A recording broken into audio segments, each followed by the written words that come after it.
Good morning and welcome back to another video. So মই অকল বহুতৰ এটাই কমেণ্ট আহিছিলে কনষ্টেবল লাইফাৰখিনিৰ ওপৰত যিখিনি ল'ৰাই বৰ্তমান ফিজিকেল টেষ্ট পাছ কৰি থৈছে আৰু সেই ল'ৰাখিনিৰ মনত এটাই প্ৰশ্ন যে আমাৰ মানে একদম কাট অফ কিমান মান যাব যে বহুত ল'ৰাই কমেণ্ট কৰিছে দাদা মই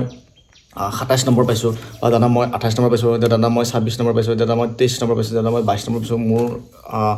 স্কিল টেষ্টৰ নাম আহিবনে নাহে এনেকুৱা ধৰণৰ বহুত কমেণ্ট উঠি আছিলে চ' তাৰ ওপৰতে আজি এই ভিডিঅ'টো হ'বলৈ গৈ আছে তো বন্ধুসকল ভিডিঅ'টো একদম শেষলৈকে চাব তো আজি আমি দেখিছে একদম ধুনীয়াকৈ যিটো আমাৰ যোৱাবাৰৰ কাট অফ আছিলে তো সেই যোৱাবাৰৰ কাট অফৰ এগেইনষ্টত মানে আজিৰ এই ভিডিঅ'টো হ'বলৈ গৈ আছে তো আজিৰ এই ভিডিঅ'ত অকল আমি কনষ্টেবল ড্ৰাইভাৰখিনিৰহে কথা পাতিম নেক্সট ভিডিঅ' আমি এ পি আৰৰ যিখিনি ৰাইডাৰ মেছেঞ্জাৰ আছিলে তো সেই ৰাইডাৰ মেছেঞ্জাৰৰ বিষয়ত আমি কথা পাতিম চ' ভিডিঅ'টো একদম শেষলৈকে চাই থাকিব আৰু যদি চেনেলটোত যদি নতুনকৈ ভিজিট কৰিছে তেতিয়াহ'লে চেনেলটো ছাবস্ক্ৰাইব কৰিব আৰু যদি এতিয়ালৈকে ভিডিঅ'বিলাক লাইক শ্বেয়াৰ কমেণ্ট কৰা নাই তো লাইক এণ্ড কমেণ্ট আৰু শ্বেয়াৰ কৰক নতুন নতুন বন্ধু বান্ধৱীৰ আৰু লগতে কমেণ্ট কৰিব কোনে কোনটো বিপদ পেলাই আবেদন কৰিছে আৰু যদি এ পি আৰৰ বিষয়ে যদি একদম সঠিক কাট অফৰ ভিডিঅ' লাগে তেতিয়াহ'লে কমেণ্ট কৰি জনাব মই ভিডিঅ' দিবলৈ চেষ্টা কৰিম আৰু যদি কিবা সুধিবলগীয়া আছে তেতিয়াহ'লে ইনষ্টাগ্ৰামত যাওক সঞ্জীৱ অসম বুলি চাৰ্চ কৰক নহ'লে ডিছক্ৰিপশ্যনত লিংক আছে তাতে গৈ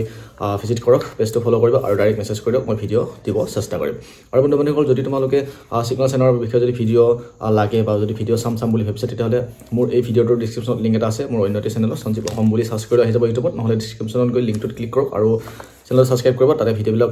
চাব আৰু লাইক শ্বেয়াৰ কমেণ্ট কৰি থাকিব তেতিয়া ভিডিঅ' বনাবলৈ আগ্ৰহ হয় চ' মই অকল আজিৰ এই ভিডিঅ' যিহেতু আমি কাট অফৰ ওপৰত বনাইছোঁ তো যিহেতু যোৱাবাৰ আমি যিখিনি পদ আছিলে তো সেই যোৱাবাৰ এগেইনষ্টত আজিৰ মানে এই ভিডিঅ'টো হ'বলৈ গৈ আছে ঠিক আছে তো যোৱাবাৰ যিখিনি ভেকেঞ্চি আছিলে বা যিখিনি পদ আছিলে তো তাতে আছিলে প্ৰায় চাব পাৰে 142টা পদ আছিলে ঠিক আছে আৰু 142টা পদৰ এগেইনষ্টত মানে আমি জেনেৰেলৰ কিমান কাট অফ গৈছিলে বা স্কিল টেষ্টৰ কাৰণে বা অফিচৰ কিমান কাট অফ গৈছিলে এছ টি কিমান কাট অফ গৈছিলে তাৰ ওপৰত আজি ডিপেণ্ড কৰি যিহেতু এইবাৰ অসম পুলিচ যিটো কনষ্টেবল ড্ৰাইভাৰ আছে তাতে প্ৰায় কিমান আছে 654টা পদ আছে ঠিক আছে আৰু সেই 654টা পদত কিমানমান কাট অফ যাব তো আজিৰ এই ভিডিঅ'টো ধুনীয়াকৈ একদম এটা উল্লেখ কৰিব ভিডিঅ'টো কিন্তু অলপ হয়তো দীঘলীয়া হ'ব পাৰে একদম শেষলৈ চাই থাকিব যদি মিছ কৰে তেতিয়াহ'লে কোনো এটা পাৰ্টছ হয়তো মিছ হৈ যাব পাৰে সেইবাবে শেষলৈ চাব তো যিহেতু যোৱাবাৰ আছিলে 142টা ভেকেঞ্চি চাব পাৰে 142টা ভেকেঞ্চি ঠিক আছে এইটো চাই লৈছেনে এইটো হৈছে 142টা ভেকেঞ্চি আৰু এই 142টা ভেকেঞ্চি যদি আমি যদি যেনিবা আমি জেনেৰেল অ' বি চি আৰু এছ টি হিচাপত যদি ভগাওঁ তো ঘৰ পাত্তা যদি ভগাই দিওঁ তেতিয়া কিমানকৈ পৰে 47টাকৈ ভেকেঞ্চি পৰে মানে পদ এটা কাষ্টৰ এগেইনষ্টত 47টাকৈ পদ পৰে ঠিক আছে তো ইয়াতে চাব পাৰা এছ চি আৰু এছ টি যিহেতু একে কাট অফ যায় চ' সেইবাবে মানে সিহঁত দুটাক মানে এটাই হেৰি কৰি দিছিলোঁ ঠিক আছে 26 মান বা এনেকৈ কাট অফ যায় যিহেতু তো এছ চি এছ টি এটাতে মানে দিছিলোঁ আৰু অ' বি চি জেনেৰেল এটা কৰিছিলোঁ ঠিক আছে তো তিনিটা মানে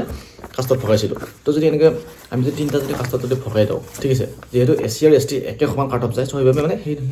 সেই দুটা কাষ্ট মানে এটাই কৰি দিয়া আছিলে ঠিক আছে তো এতিয়া আমি সেই ভেকেঞ্চিকেইটাত বা সেই পদকেইটাত কিমান ভাবিছে এটা কাষ্টৰ এগেইনষ্টত মানে 47টাকৈ পৰিছিলে ঠিক আছে তো যেতিয়া 47টাকৈ পৰিছিলে তো 47টাকৈ পৰোঁতে কিমান গৈছিলে কাট অফ যে জেনেৰেলৰ ল'ৰা ছোৱালীখিনি মানে 31 এনেকুৱা মানে স্কিল টেষ্টৰ কাৰণে কাট অফ গৈছিলে বা ফিজিকেল টেষ্টত ঠিক আছে ফিজিকেল টেষ্টৰ নাম্বাৰ 31 বা 30 পোৱাৰ লগে লগে সেই ল'ৰা ছোৱালীখিনিয়ে বা সেই ল'ৰাখিনিয়ে স্কিল টেষ্ট দিব পাইছিলে ঠিক আছে এই ইয়াৰ কনষ্টেবল ড্ৰাইভাৰখিনি আৰু লগতে যদি চাবলৈ যাওঁ অ' বি চিখিনি মানে কি আছিলে যে 27 যেতিয়া আছিলে মানে ফিজিকেল টেষ্টত তো সেই 27 পোৱা ল'ৰা ছোৱালীখিনিয়ে বা ল'ৰাখিনিয়ে স্কিল টেষ্ট আৰু ভাইভা দিবলৈ পাইছিলে ঠিক আছে তো যোৱাবাৰ পদখিনিৰ আৰু যিখিনি এছ চি এছ টি আছিলে তো সিহঁতে মানে 26 এনেকুৱাত মানে তো কি আছিলে যে স্কিল আৰু ভাইভা দিবলৈ পাইছিলে তো এবাৰতো বহুত পোষ্ট আছে 200 কিমান আছে 654টা পোষ্ট আছে তো 654টা পোষ্ট আমি যদি সেই হিচাপত যদি ভগাব যাওঁ এটা কাষ্টৰ অনুযায়ী কিমান 218টাকৈ পদ পৰে তো ভাবি চাওক যদি 47টা পদত যদি জেনেৰেলে যদি 31 বা 30ৰ পৰা কাট অফ গৈছিলে স্কিল টেষ্টৰ কাৰণে তো 218টাত কিমান যাব তোমালোকে নিজে এটা আইডিয়া কৰক ঠিক আছে যদি আমি চাবলৈ যাওঁ 47টা ঠিক আছে বাৰু 50টা কৰে 100টা পদত যদি চাবলৈ যাওঁ তেতিয়া কিমান হ'ব 31ৰ আধা কিমান হ'ব এতিয়া 30ৰ আধা বাৰু 16 ৰহিলোঁ ঠিক আছে তো এনেকুৱা হ'ব 16 নম্বৰ পালেও মানে তোমালোকে স্কিল টেষ্ট দিব যাব পৰা নাই কাট অফ পৰি আছে ঠিক আছে তো সেইবাবে যদি তোমালোকে যদি জেনেৰেলত যদি 30 পাইছা বা যদি 29 পাইছা বা 31 পাইছা বা 28 পাইছা তো তোমালোকে একদম নিশ্চিন্ত মানে থকা জেনেৰেল ল'ৰাখিনি তো তোমালোকে সেই নম্বৰখিনিতে স্কিল টেষ্ট দিবলৈ যাব পাৰিবা 27 পালেও তোমালোকে স্কিল টেষ্ট দিব যাব পাৰিবা জেনেৰেল ল'ৰাখিনি কাৰণ পোষ্ট এবাৰ এটা কাষ্ট এগেইনষ্টত 218টাকৈ পদ পৰিছে তো যোৱাবাৰ 47টা পদ পৰোঁতে 31 কাট অফ যাওঁতে তোমালোকে স্কিল টেষ্ট দিবলৈ পাইছিলা ঠিক আছে 47টা পদ মানে এটা কাষ্টৰ এগেইনষ্টত পৰোঁতে তো 31 বা 30 মানে স্কিল টেষ্ট দিব যাব পাৰিছিলে তো এইবাৰতো এটা কাষ্টৰ এগেইনষ্টত 218টাকৈ পদ পৰিছে তো ভাবিছোঁ কিমানখিনি মানে কাট অফ যাব পাৰে তো নেক্সট যদি আমি চাবলৈ অ' বি চি তো চেম অ' বি চিৰ যোৱাবাৰ 47টা পদত কিমান 27 নম্বৰকৈ কাট অফ গৈছিলে ঠিক আছে 27 কাট অফত তোমালোকে স্কিল টেষ্ট দিব পাৰিছে অ' বি চি ল'ৰা ছোৱালীখিনি বা অ' বি চি ল'ৰাখিনিয়ে কিন্তু এইবাৰ কিমান পৰিছে এটা কাষ্টৰ এগেইনষ্টত 218টা পদ পৰিছে যদি তোমালোকে 47টা পদত যদি 27 নম্বৰত কাট অফত যদি তোমালোকে স্কিল লিষ্ট দিব পাৰিছে এবাৰ 218টা পদ পৰিব তো 218টা পদত ষ্ট'ৰ কৰি দিয়া তো 218টা পদৰ এগেইনষ্টত যদি আমি চাব লওঁ 109টা পদ পৰিব হা 109টা পদত তোমালোকে কিমান চাব পাৰা 27ৰ আধা কিমান হ'ব তো 14 ধৰক 28 ধৰক 14 তো 14 নম্বৰ পালে কি স্কিল লিষ্ট দিব যাব পাৰা এনেকুৱা ধৰণৰ কাট অফ মানে বনি আছে তো যদি তোমালোকে যদি 22 23 যদি পাইছা না অবিচি ল'ৰা 22 23 24 25 যদি পাইছা না তোমালোকে নিশ্চিন্ত মানে থাকা আৰামছে কাট অফ আহিব তোমালোকৰ স্কিল লিষ্ট দিবৰ কাৰণে তো মাত্ৰ গাড়ীখন চলাই থাকা ভাইভাৰ কাৰণে প্ৰিপাৰেশ্যন কৰি থাকা ঠিক আছে তো বাকী এছ টি আৰু এছ চিখিনিৰ কাৰণে তো যোৱাবাৰ যিহেতু এছ টি এছ চি ল'ৰাখিনি 26 নম্বৰ পাওঁতে কি হৈছিল স্কিল লিষ্ট দিব পাৰিছিল 47টা পদত তো এছ টি এছ চি যদি চাবলৈ যাওঁ 47টা পদত আমি ডিভাইড কৰোঁতে কিমান হ'ব তো এইফালে 20টা আৰু এইফালে 3টা 23টা 24টাকৈ ধৰিছোঁ ঠিক আছে তো 24টাকৈ পদ পৰিছে এছ টি আৰু এছ চি 24টা পদত যদি 26 কাট অফ গৈছিলে বা 47টা পদ দুটা মিলি যদি 26 কাট অফ গৈছে তো এইবাৰ 218টা পদ পৰিছে ঠিক আছে 218টা পদ পৰিছে 218টা পদৰ কিমান হ'ব 109টা তো 109টা পদত কিমান কাট অফ যাব ভাবি চাওক মানে সেই হিচাপত চাব গ'লে তো 218টা পদত তোমালোকে যদি 21 22 যদি পোৱা স্কিল লিষ্ট আৰামছে দিব যাব পাৰিবা তো সেইবাবে তোমালোকে নিশ্চিন্ত মনে থাকক তো বহুতে সুধি আছিলে যে আমি 21 22 23 24 পাইছোঁ আমি স্কিল লিষ্ট দিব যাব পাৰিম নোৱাৰিম বা আমি ভাইভা দিব যাব পাৰিম তো তোমালোকে নিশ্চিন্ত মনে থাকক তো যোৱাবাৰ এগেইনষ্টত যদি চাব যাওঁ 47 কাট অফত কিমান মাতিছিলে 47 পোষ্টত কিমান গৈছিলে 31 কাট অফ গৈছিলে 47 পোষ্টত অবিচি গৈছিলে 27 জেনেৰেল গৈছিলে 31 আৰু এছ চি এছ টি গৈছিলে 47 পোষ্টত কিমান 26 তো এইবাৰ 218টা পদ আছে 218টা পদত কিমান কাট অফ যাব পাৰে ভাবি চাওক যদি তোমালোকে যদি 22 যদি পাইছা এছ টি 23 যদি পাইছা এছ টি তো ধুনীয়াকৈ আৰামছে স্কিল লিষ্ট দিব যাব পাৰিব গাড়ীখন চলাই থাকক আৰু ভাইভাৰ কাৰণে প্ৰিপাৰেশ্যন কৰি থাকক অবিচি যদি 22 23 পাইছা সেম একে হ'ব তোমালোকে খালি পাছ কৰিছা যদি কোৱালিফাইড যদি হৈছা স্কিল লিষ্ট আৰামছে দিব যাব পাৰিবা বাকী তোমালোকে স্কিল লিষ্টৰ কাৰণে গুৰুত্ব দিয়ক আৰু ৰিটেনৰ কাৰণে গুৰুত্ব দিয়ক যদি স্কিল লিষ্ট পাছ কৰা ৰিটেন যদি দিব যাব পাৰা তোমালোকৰ চাকৰি হ'ল বুলি ধৰি থ'ব পাৰা ঠিক আছে তো সেইবাবে ধুনীয়াকৈ এইখিনি গুৰুত্ব দিয়ক কাৰণ 47টা পদত যদি জেনেৰেলৰ 31 কাট অফ গৈছে 47টা পদত যদি অবিচি যদি 27-8 কাট অফ গৈছে যদি 47টা পদত যদি এছ চি এছ টিৰ উভয়ে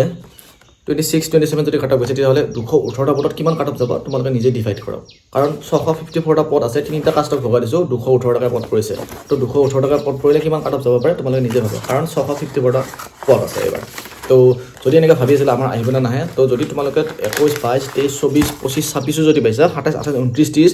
যদি 40ৰ ভিতৰত 40 পাইছা যদি 40ৰ ভিতৰত যদি তোমালোকে 22 পাইছা তোমালোকে নিশ্চিন্ত মানে থাকক তোমালোকে ধুনীয়াকৈ স্কিল লিষ্ট দিব যাব পাৰিবা তো বহুতো কমেণ্ট আহি আছিলে যে দাদা মই 21 22 23 24 25 এনেকুৱা নাম্বাৰ পাইছোঁ আমাৰ কাট অফ যাব নে নাযায় তো তোমালোকে ধুনীয়াকৈ কৈছোঁ যে তোমালোকৰ নিশ্চিন্ত মানে থাকা তোমালোকে 22 23 24 যদি পাইছা তোমালোকে ধুনীয়াকৈ স্কিল লিষ্ট দিব যাব পাৰিবা মাত্ৰ তোমালোকে গাড়ীখন শিকি থাকক কাৰণ স্কিল লিষ্টটো বহুত এক্টিভ মোডত পতা হয় মই সকলোবিলাক ভিডিঅ' নাপাওঁ যে স্কিল লিষ্ট বহুত এক্টিভ মোডত পতা হয় তোমালোকে অলপ যদি যদি এটা মিষ্টেক হৈছে ন 1% যদি মিষ্টেক হৈছে 100ৰ ভিতৰত যদি 1% মিষ্টেক হৈ যায় তো তোমালোকৰ স্কিল লিষ্ট ৰিজেকশ্যন ঠিক আছে যদি 100ৰ ভিতৰত যদি 1% যদি মিষ্টেক হৈ যায় তোমালোকৰ ভাইভা টেষ্ট ৰিজেকশ্যন তো এইভাবে স্কিল লিষ্টৰ ওপৰত ভিডিঅ' বেছি চাওক গাড়ীৰ বিষয়ে বেছি নলেজ সংগ্ৰহ কৰক তেনেকুৱা যদি ভিডিঅ' লাগে মোৰ উন্নতি চেনেলৰ লিংক এই ভিডিঅ'টো ডিছক্ৰিপশ্যন দি আছে তাতে গৈ ভিজিট কৰক চেনেল ছাবস্ক্ৰাইব কৰিব আৰু ভিডিঅ'বিলাক লাইক শ্বেয়াৰ কমেণ্ট কৰি ভিডিঅ'বিলাক চাওক ধুনীয়াকৈ চাওক একদম এইটো যেন মই বুজাই আছোঁ ছিংগল চেনৰ ওপৰত তোমালোকে সেই ছিংগল চেনৰ বিষয়ে সুধিব তো সেইখিনি জানিলে তোমালোকে আৰামছে স্কিল লিষ্টৰ আগত যিটো ভাইভা পাতে তাতে ভাইভা পাছ কৰিব পাৰিবা আৰু বাকী গাড়ীখন ধুনীয়াকৈ শিকি থাকক তো আজি ভিডিঅ'টো এইখিনিয়ে আছিলে আৰু যদি কিবা যদি সুধিব লগা থাকে ইনষ্টাগ্ৰামত যাওক না তোমালোকে সঞ্জীৱ অসম চাৰ্চ কৰি দিওঁ পেজটো ফ'ল' কৰিবা মাত্ৰ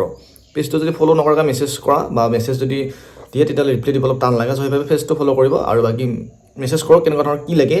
ৰিপ্লাই দিব নোৱাৰিলে তাক ভিডিঅ' সহকাৰে মই দিবলৈ চেষ্টা কৰিম কাৰণ প্ৰত্যেককে ৰিপ্লাই দিবলৈ মানে ইয়াতে যিহেতু মোৰ নেট নাপায় তো সেইটো হৈছে এক নম্বৰ কথা মই জাষ্ট ভিডিঅ' মানে মেছেজকেইটা চাই এটা ভিডিঅ'তে মানে সকলোবিলাক ডিটেইলছত পঠাওঁ তো সেইবাবে মেছেজ কৰক কি লাগে তো মই ভিডিঅ' বনাবলৈ চেষ্টা কৰিম বাকী